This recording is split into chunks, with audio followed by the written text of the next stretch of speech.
Este domingo 31 de diciembre pasado y es el caso Camiroaga que vuelve a tribunales.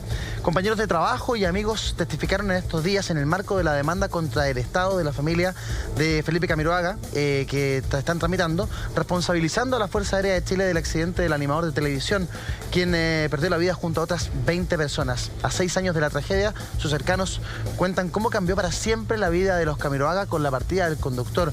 Es un reportaje hecho por la periodista Leslie Ayala, del diario La Tercera, y que trae testimonios que son tremendamente desgarradores, muy tristes algunos, como por ejemplo, el primero de ellos que alcanzo a leer es el de Mauricio Bustamante, ex compañero de labores del Halcón Matinal de TVN, quien revela que tras el accidente del Casa 212 se hizo mucho más cercano al padre, a don Jorge Camiroaga, y que ese ritual de marcar el teléfono del fallecido animador, esperando que éste conteste y llorar en soledad, es una de las cosas más tristes que le ha pasado.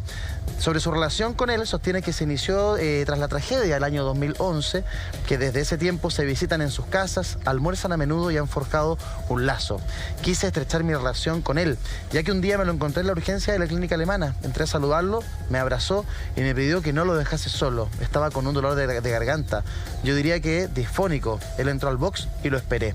Tras eso, testificó Bustamante, el padre del malogrado conductor, le dijo: el doctor me dijo que lo que tenía era pena. A partir de ese día, sostiene el periodista, comenzaron a frecuentarse y su relación es solo con él, no con los hermanos Camiroaga Fernández. Del altar en la casa de Camiroaga testifica una de sus grandes amigas. El 18 de diciembre acudió al estudio hasta el edificio de Amunátegui con huérfanos, la deportista Alexandra Bradbury, quien confidenció cómo la muerte de su amigo repercutió directamente en la vida de sus hermanos. La Sole, la hermana de Felipe, sigue viviendo donde vivía Felipe y sigue recordándolo continuamente, preocupándose de todo lo que se preocupaba él antes. O sea, de todos sus animales. De los animales, de sus cosas. Tiene un altar en la casita con una que otra cosa de Felipe y siempre tiene flores frescas y fotos, dice la deportista. Alexandra recuerda que en vida a Felipe Camiroaga siempre le gustó compartir con su familia, que eran habituales los asados en su casa, porque Felipe era gozador y muy entretenido.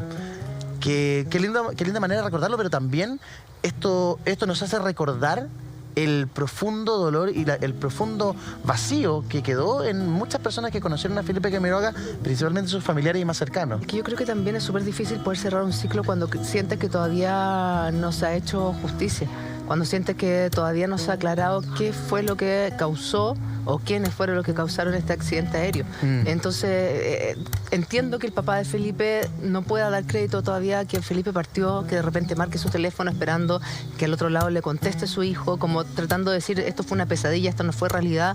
Se entiende, o sea, esa reacción es súper humana. Yo creo que a todos nos ha pasado, todos quienes hemos perdido a alguien, nos ha pasado, y sería aún mayor principalmente porque cuando sientes que no se ha hecho justicia.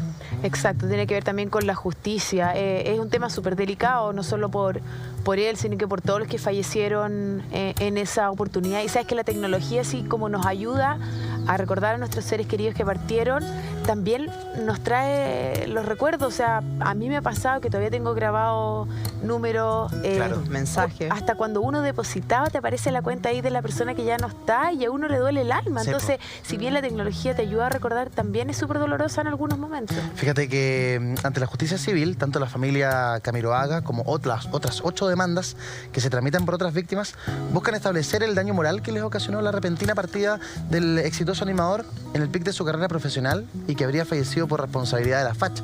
Por tal motivo, los abogados demandantes citaron a amigos que hayan presenciado el perjuicio emocional desde el accidente en adelante. Qué importante eso, porque siempre se avalúan daños en torno a lo palpable, a lo económico, a lo físico, pero no en torno a lo emocional, o es mucho más difícil de comprobar. Y aquí las familias han dado muestras de un daño que se hace con el paso de los años casi irreparable, Donaldo. ¿La justicia puede evaluar esa situación? ¿Qué pasa en este caso? Voy a hacerlo no desde el punto de vista emocional, porque creo que hay que dar una opinión técnica. Lo que aquí está buscando la familia es una indemnización de perjuicio. Señor, indemníceme el daño que usted me causó. ¿Quién le causó el daño? Yo sostengo que la persona que me causó el daño es el Estado de Chile. a través de una de sus instituciones. ¿Qué daño le causó, señor? Señor, me causó un daño moral. Pero, señor, ¿qué es el daño moral? El daño moral es la aflicción psicológica. La aflicción psicológica, el perjuicio, el dolor que a mí me generó la pérdida de mi ser querido. Y ese dolor que a mí se me ha generado, esa aflicción psicológica, mi estimado señor magistrado, me la causó este caballero. ¿Quién? El Fisco de Chile. Es decir, ¿qué es el Fisco de Chile? El Estado patrimonialmente representado. Y yo le pido, señor, deme una cantidad de dinero para yo reparar en parte ese dolor. ¿Y qué hace el juez? El juez tiene que decir, perfectamente bien, usted me está pidiendo que yo fijo una cantidad de dinero para indemnizarlo a usted. Sí, ¿cuánto quiere? Tanto. A ver, ¿cuál fue su daño? Y hay que probar el dolor, hay que probar la afección psicológica, hay que probar que efectivamente en un juicio ese dolor, esa aflicción que yo tengo, tiene como causa basal el hecho cometido por el demandado. No es llegar y demandar y pedir plata. No, el juez tiene que evaluar. En primer lugar, tiene que decir, a ver, señor, el dolor que usted está sufriendo, si es que lo está sufriendo, tiene como razón el hecho desplegado por este otro señor. Si lo llega a aprobar, entonces yo voy a fijar ese daño, el monto. ¿Y cómo lo voy a fijar? Con las pruebas que usted me rinda. Exámenes psicológicos, exámenes psiquiátricos, todo aquello que demuestre que usted está sufriendo un dolor. La cantidad la fija el juez prudencialmente conforme a su criterio. Claro. Aldo, la familia esperaba, según los testimonios de, por ejemplo, Alexandra Bradbury, esperaban viendo distintos canales de televisión. Se pusieron de acuerdo, ya tú ves este canal, a ver si aparece algo, si sabemos algo de la avioneta, con la fe, con la esperanza de que Felipe pudiera aparecer. Compartí día y noche con ellos desde que nos enteramos que no había llegado el avión, no podían dormir, se turnaban para ver televisión. Estaba vendiendo contenido y, o sea, era la única forma de enterarnos sobre Felipe, relata Alexandra. Cuando ya hubo certezas de que no había sobrevivientes y el propio ministro de Defensa de la época, Andrés Salamán, así lo confirmó, vino lo peor. Según este relato, finalmente se estableció que se encontró el avión y solo tuvo que ir a identificar los cuerpos o la posibilidad de poder identificar a Felipe. Pasó meses o años sin poder dormir. Tanto ella como Francisco, su otro hermano, y Jorge estaban completamente traumados por la forma en que falleció Felipe. Se fueron enterando de todo por la televisión y de una forma bastante pública, y también tuvieron que hacer un luto público. Me parece que no se van a recuperar nunca del trauma de saber que Felipe pasó sus últimos momentos de esa forma y cómo murió. Quizás también, Juli, Pauli, Donaldo, el hecho de tener que vivir este proceso de manera abierta ante la gente, expuestos a partir del profundo cariño y que la gente tenía por Felipe, lo hace aún más doloroso. Es que lo hace aún más doloroso y hace entender por qué don Jorge, el papá de Felipe, todavía hasta el día de hoy, según cuenta Mauricio Bustamante en este reportaje del diario La Tercera, marca el teléfono de su hijo como tratando de esa como esperanza que tiene todavía de que llegase a contestar de que esto fue una pesadilla terrible, de que va a despertar de un mal sueño y que su hijo va a tomar el teléfono y le va a saludar como le saludaba, le va a decir las palabras, y eso no va a ser real. Pero es un acto reflejo y don Jorge lo debe saber, pero en ese minuto es como tan entendible que finalmente llega a una clínica de urgencia y, como lo relata Mauricio Bustamante, se topa con él en la urgencia. ¿Qué le pasa? No, me duele la garganta, no te vayas, acompáñame, no me dejes solo. Muchas veces lo hemos visto, incluso Salvate lo ha dicho, Sergi, que las cosas que no se dicen quedan acá. Claro. Nos provocan los dolores en esta zona. Porque a lo mejor le quería decir muchas cosas a Felipe y no se dio la oportunidad, o a lo mejor quiere expresar su rabia frente a la partida de él y el que no se haya hecho justicia y no ha podido. Y por eso termina Mauricio Bustamante, sin conocerlo mucho, acompañándolo en una instancia como es una clínica, esperándolo, y que el doctor le dice, ¿sabes qué? Tú no estás enfermo, tú no tienes problema, tú lo que tienes es pena. O sea, Julita, es pena. Imagínate todos los que hemos perdido un ser querido. Yo lo llevo perdón la autorreferencia, pero es como la manera de que uno empatiza también con estos casos. Sí. Perder un ser querido por una enfermedad, etcétera, ya es doloroso para toda la vida, porque, chuta, como que nunca se pasa la pena, lo digo así con uno aprende a vivir. Claro, aprendes a vivir con tu pena, y ya es difícil vivir así con un ser querido que partió con una enfermedad donde uno, entre comillas, pudo despedirse. El dolor es lo mismo. Entonces, yo empatizo hizo con ellos, con todos sus familiares, con todos sus amigos, de que por supuesto, imagínate que no, la manera en que ellos partieron, Claro. entonces se entiende que quieran buscar un responsable. Tiene que haber un responsable de esto, o sea, Sí. con todo lo que uno ha sabido, ese avión no debía despegar. Claro. Entonces, yo entiendo a las familias que estén haciendo todo lo posible porque les den una respuesta Que te de qué ayuda. fue lo que ocurrió. Pauli, te Permite ayuda, salir aunque, adelante. aunque parezca insólito, yo creo, y me pongo en el caso de todos los familiares y amigos de quienes fallecieron en este accidente, Exacto. te ayuda a cerrar un ciclo, Sí. te ayuda a sentir que por lo menos su partida no fue en vano, Claro. como que quienes cometieron el error de los tanques subalares, de sacarlo, o los distintos errores que se produjeron, porque esto fue una cadena de errores, según lo que se ha dicho hasta este momento. Claro, no se queden impunes. Claro.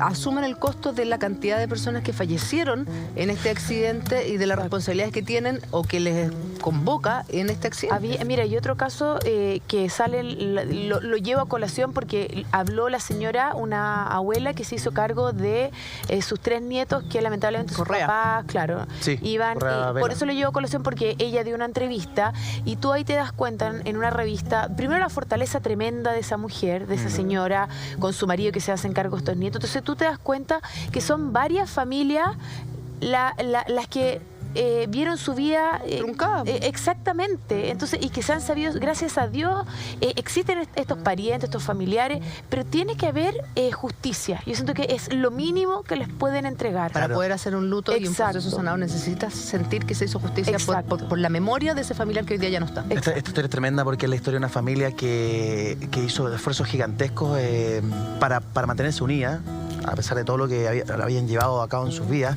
y que reciben este golpe, este mazazo de la vida con este accidente. Está el testimonio también respecto de Francisco Camiroaga. ¿Quién es Francisco? Es el hermano de Felipe. Él tiene 52 años, es un reconocidísimo decorador de interiores y que fue apoyado en distintas circunstancias de su vida por su hermano Felipe, por el animador que lo apoyó económicamente en varios de sus emprendimientos, y al momento de la muerte del animador, incluso él tenía un proyecto de una galería de arte. 1 o 2 veces por semana se juntaban a almorzar en el departamento de Felipe o iban a Colina, a Chicureo, para disfrutar los fines de semana. Subían a esquiar, iban a la playa, era una relación de pasarlo muy pero muy bien. Describe uno de los testimonios que agrega que desde el accidente Pancho se volvió más retraído y que casi no sale de su casa, que está ubicada al costado de la que era de Felipe. La psicóloga del decorador también declaró ante el tribunal: Francisco no solo perdió a su hermano, sino que también todo lo que significaba protección. Felipe cubría todas las funciones económicas y emocionales de todos sus hermanos, incluido su padre. La familia quedó descabezada, totalmente como huérfanos. Y aquí también se agrega el testimonio de una ex polola del animador, quien conoce a la familia desde hace 30 años. Fíjense lo que dice ella. Especificó en la ronda testimonial, que finalizó hace algunos días, que la familia quedó destruida porque Felipe tenía un rol fundamental. Era una familia donde no existía la madre y él fue quien asumió ese papel en la casa. Cuando no hay una mamá en una casa, se los digo porque con conocimiento de causa, hay un montón de detalles, de cosas que desaparecen y que desaparecen para siempre, que nunca más van a volver, porque los hombres somos de alguna forma incapaces de cubrirlas, no porque no haya voluntad.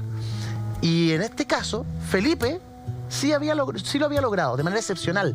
Era el que se preocupaba de sus hermanos, el que llamaba a su hermana, el que estaba preocupado de la mamá, era el contenedor, era el pilar emocional y en muchos casos también los testimonios dicen que financiero de su familia, lo cual habla por supuesto muy bien de él. Pero al desaparecer ese pilar, la familia queda acéfala, queda perdida, quedan a la deriva. Es que quedan a la deriva y tiene toda la lógica, desde el punto comercial, económico, hasta el punto emocional, que es el más potente.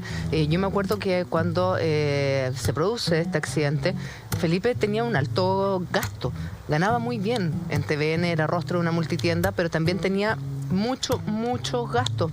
La cantidad de animales que tenía él y el costo mensual Sí. era importantísimo, y de un día para otro eso se cortó. Sí. Entonces como que los hermanos trataron de seguir con el legado de Felipe con los animales y todo, pero de un día para otro no tenéis de dónde, pues, o sea, Claro. se le cortó el sueldo y tienes que empezar a ver de qué era la realidad monetaria que tenía Felipe, qué propiedades se podían vender, de dónde sacaban plata para tratar de seguir manteniendo el sueño de él. Ahora, Claro. lo que fue, ya no será. Y eso tienen que asumirlo no solamente las víctimas de la familia Camiroaga, sino que las víctimas de cualquier tragedia de esta naturaleza. Asumir un hecho que yo convivo permanentemente con el drama del dolor de quien ha perdido un ser querido por hechos violentos. Por ejemplo, las víctimas, en el caso de Felipe, fue terrible la consecuencia de un accidente cuando el Cessna, ¿no es cierto?, se vuelque en el aire y se hunde, o la víctima de una persona que es muerta por un delincuente. Lo que fue ya no será. Y eso es tremendamente complejo de asimilarlo, vivirlo y aceptarlo. Porque siempre se toma como una injusticia. Y siempre viene la pregunta que nos hacemos todos los seres humanos frente al misterio insondable de la muerte. ¿Por qué a mí? ¿Por qué a mí? Y la pregunta es, ¿y por qué no? Claro. ¿Por qué no a mí? Pero es que, Aldo, en el caso de esta familia, fallece no solamente el pilar emocional, el pilar espiritual, quien los conectaba, quien los reconectaba, quien los hacía celebrar los cumpleaños juntos, la vida juntos, sino también el que se ponía. O sea, Felipe apañaba a sus hermanos, apañaba a su hermano que era decorador, apañaba quizás a su hermana, a su padre. Y cuando Felipe ya no está, esa familia, claro, podrá tener algunos recursos, pero ya no existe esta fuente de ingreso que aportaba Felipe. Y eso, me imagino que también, e incluso si ellos tuvieran la plata, y no tengo idea, si ellos tuvieran la plata, me parece que la Fuerza Aérea o el Estado de Chile tiene que hacerse cargo de sus irresponsabilidades o de las faltas que pudieran haber cometido y que finalmente le costó la vida a todo este grupo de personas. ¿Por qué escogerse de hombro? ¿Por qué decir fue un accidente? Los accidentes, para mi gusto, los accidentes son una situación que no se puede manejar. Pero aquí hubo muchas variables que sí se podían controlar y cosas que no se hicieron y que finalmente le costó la vida a este grupo de personas. O sea, hace 6 años. Y hace mucho tiempo, además. El accidente puede tener una causa natural o puede tener una causa humana. Cuando es una causa natural, por ejemplo, si hubiese caído un rayo sobre el avión, claro, no hay nadie que debe responder porque es un hecho de la naturaleza. Claro. Algo que es imposible de resistir. Pero cuando el accidente tiene como causa basal la negligencia humana, en ese caso se produce la indemnización. Reiteramos, no todo accidente es indemnizable.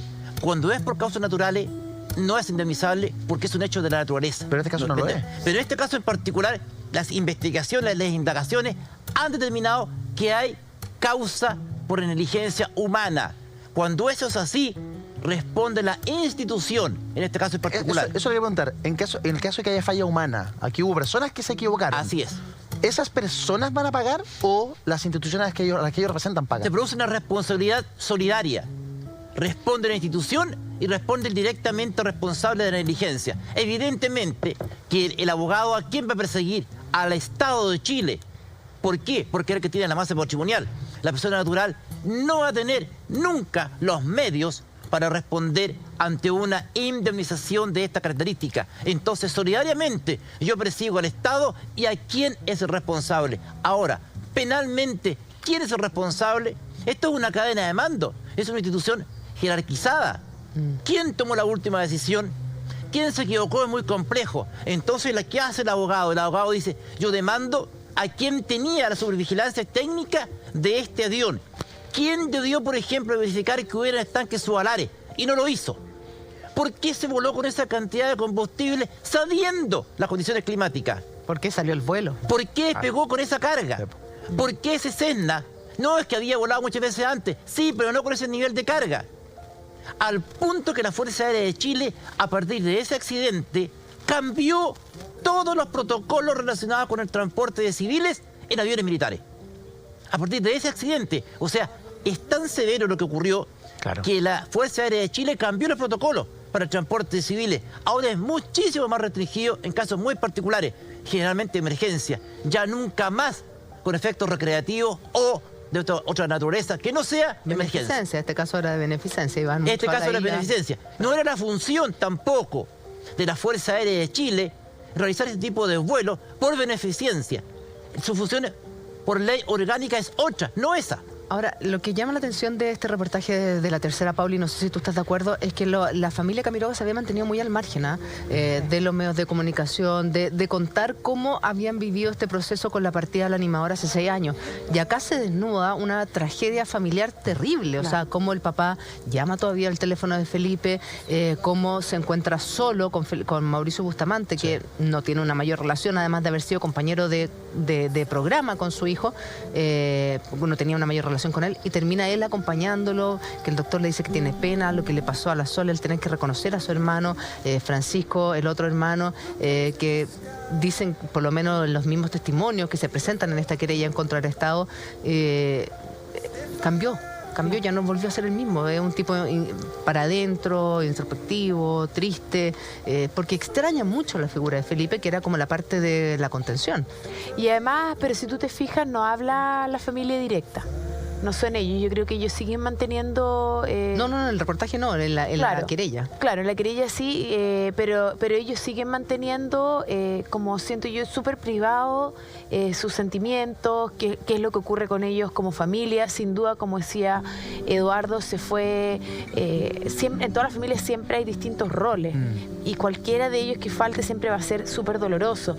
Y lo que uno sabe desde afuera, trabajando en medio de comunicación, lo importante que era Felipe, o sea, con sus amistades, con la gente que ha trabajado con él. Yo sé que resulta de repente como repetitivo que uno lo diga, pero no es común encontrarse con personas como él, desde lo que uno conoce desde afuera. Un hombre tremendamente querido, un hombre tremendamente empático con los demás. O sea, imagínate si era súper preocupado con sus compañeros de trabajo, como habrá sido también con su familia. Entonces, yo creo que es una persona que hace mucha falta. Hace falta también las comunicaciones. Muchas personas dicen, pucha, a mí me cambió la televisión desde que él ya no está. Entonces, yo creo que una persona... Que TVN se fue de pique después de que... Exacto. Empezó un declive espantoso. Acordemos cómo empezó Felipe. Felipe empezó en la televisión como asistente de camarógrafo. Él era asistente de camarógrafo, era la persona que transportaba los cables. Cuando el camarógrafo se desplazaba con su cámara, él iba de trasito arrastrando los cables, llevando los cables. Así empezó en televisión. O sea, es un hombre que se construyó a sí mismo en la televisión. Por eso el valor de su vida, por eso su valor en la carrera televisiva que desempregó. Empezó tal vez desde un oficio que no es el más rentado en televisión, pero se construyó a sí mismo. Esa construcción que él hace, ese arquitecto de su destino que es Felipe Camiroaga, es un ejemplo de vida, y por eso se transformó en el ícono que es. Oye, a mí me parece muy bonito lo que pasa entre Mauricio Bustamante y el papá y don Jorge de Camiroaga, el papá de Felipe, porque en nuestra pega se genera una cosa muy especial. Hay involucrado mucho sentimiento, mucha emoción en las relaciones. Entonces Felipe tenía establecida una relación de mucho cariño con Daniel Sagüez, con el huevo, con Mauricio Correa también. Dije Mauricio Bustamante anteriormente, perdón, con Mauricio Correa. Entonces Pero con Mauricio Correa tenía una relación de que iban y venían. Sí, tensión, exactamente. Y con Mauricio Bustamante también. Entonces resulta que yo creo que hoy día Felipe, esté donde esté, está muy contento de que su papá tenga esta contención. Porque esta persona de televisión, con la cual él se veía todos los días por muchas horas, de algún modo, le muestra a don Jorge cuánto era querido. Si a mí me pasara algo, me encantaría que ustedes estuvieran cerca de la PAME. O sea, porque yo hablo de ustedes en mi casa, mi mujer sabe quiénes son ustedes, sabe cuáles son tus problemas, sabe cuáles son los tuyos, sabe cuáles son tus alegrías. O sea, hay una relación que va más allá del compañero pega que normalmente, creo yo. O sea, yo no sé si en otras pegas hay esta relación que nosotros tenemos. Ustedes son parte de mi vida y por ende, si yo tengo que partir, me gustaría que mis hijos me conocieran a través de ustedes también. Son muchas horas.